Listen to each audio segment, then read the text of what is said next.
Another controversial report and more damage control from the Department of Homeland Security. The same department that issued a report suggesting returning war veterans were susceptible to extremist groups, also issuing what it calls the, quote, domestic extremism lexicon, end quote. It's like a dictionary with definitions for various extremist or terrorist groups and some definitions. Here's an entry: anti-immigration extremism. The Department of Homeland Security's definition: people who are, quote, highly critical of the U.S. government's response to illegal immigration and oppose government programs that are designed to extend rights to illegal aliens, such as driver's licenses and in-state tuition. Here's another one: single-issue extremist groups. According to the DHS dictionary, there are individuals who focus on a single cause, such as animal rights or the environment. They are also described as special interest extremists. And this, anti-technology extremism, also referred to as neo-Luddites. These apparently are individuals who are opposed to technology.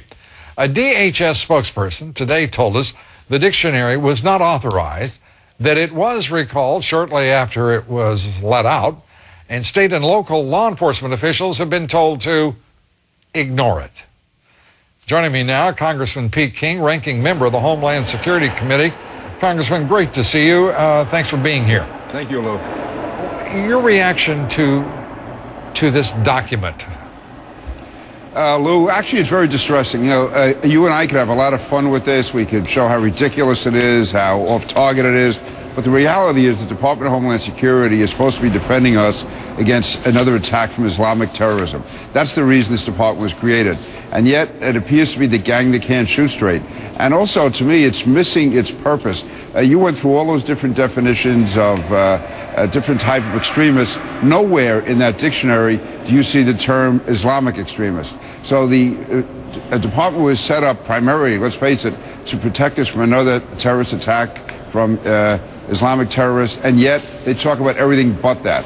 In fact, the only time they've used the word terrorist since Secretary Napolitano took over was several weeks ago when they said the returning veterans and anti-illegal immigration organizations could be terrorists. So this is really wrong, and the fact that it's happened twice now shows that it's a department that's really out of control. There's a tremendous lack of discipline here.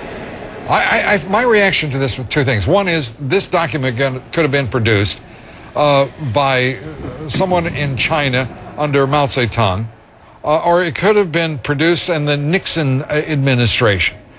This is the kind of egregiously offensive product coming from the agency. I mean, I can't even pronounce I can't even string the words together that make up this agency. What is going on with this agency? We're also told, by the way, that some of the people in the agency are offended because their work has not been supported.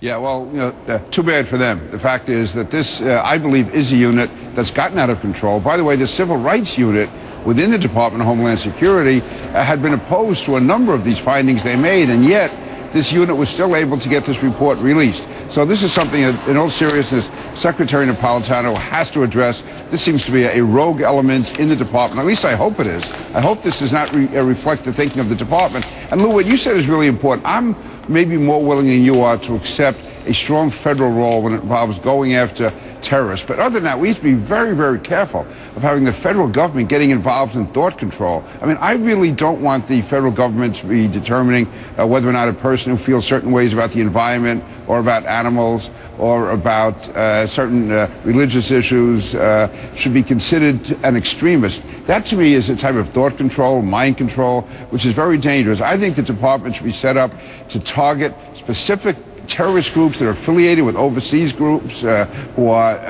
intending to bring about violence to our country, not people who may have views that are out of the mainstream by, liberal standards or conservative standards from anyone else. We can't allow a department such as this to really try to, impinge on free will and free thought.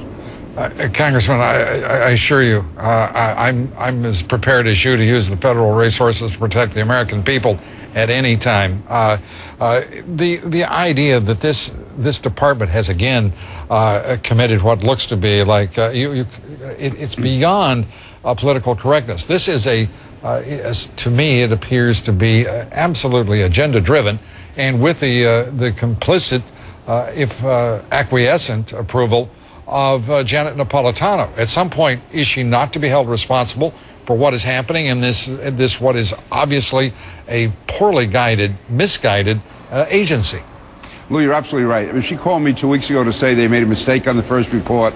Now we have the second report. I mean, this is back to back. And so I think that she has to produce very, very quickly, because this is serious. You know, you can have a department which has no real power going off on its own. Okay, maybe it's a waste of money, but no real harm done to the country. You have a department like this which has real power trying to and making these type of either mistakes or intentional policy. This is dangerous for the country. Congressman, this is the same Secretary of Homeland Security who said she didn't want to use the word terrorism. Absolutely. That she had replaced it, she said with pride to Der Spiegel, with the expression man-caused disaster. This is the same Secretary of the Department of Homeland Security who told Canadian television that terrorists of September 11th had crossed over the Canadian border. At what point is there accountability? Has to be very soon. And you're right. She said we cannot call al-Qaeda terrorists, we cannot call bin Laden a terrorist, but it's okay to call a person who opposes illegal immigration a potential terrorist, or a returning veteran a potential terrorist, or to put out this dictionary where the department is going through its analysis of what kind of thought control we should have. No, Janet Napolitano is running some real risks here, and she is going to have to be held accountable very soon. We have a committee hearing coming up in the next week, and we're going to really go after it very much. Congressman King, thanks for being here. Lou, thank you, as always. We'd like to know what you think about all of this. Our poll question is, do you believe the Department of Homeland Security has lost all touch with reality? Yes or no? Cast your vote at LouDobbs.com. We'll bring you the results here later. Another government controversy tonight following that Air Force One flight.